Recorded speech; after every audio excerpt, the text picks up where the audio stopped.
Mr. and Mrs. Dursley of number 4, Privet Drive, were proud to say that they were perfectly normal. Thank you very much.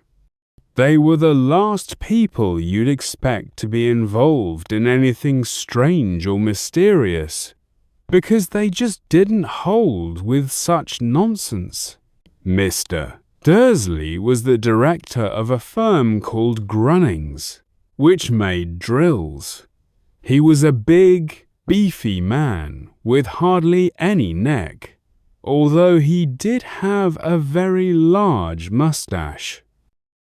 Mrs. Dursley was thin and blonde, and had nearly twice the usual amount of neck, which came in very useful as she spent so much of her time craning over garden fences, spying on the neighbors. The Dursleys had a small son called Dudley, and in their opinion there was no finer boy anywhere. The Dursleys had everything they wanted, but they also had a secret, and their greatest fear was that somebody would discover it. They didn't think they could bear it if anyone found out about the Potters.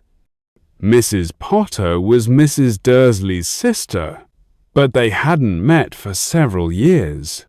In fact, Mrs. Dursley pretended she didn't have a sister, because her sister and her good-for-nothing husband were as un-Dursleyish as it was possible to be. The Dursleys shuddered to think what the neighbors would say if the Potters arrived in the street. The Dursleys knew that the Potters had a small son too, but they had never even seen him. This boy was another good reason for keeping the Potters away. They didn't want Dudley mixing with a child like that.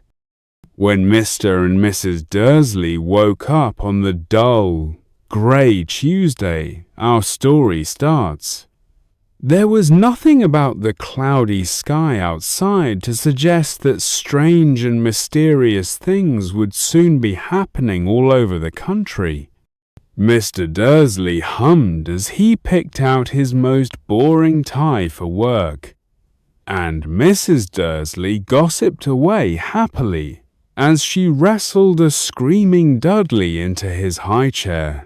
None of them noticed a large, tawny owl flutter past the window.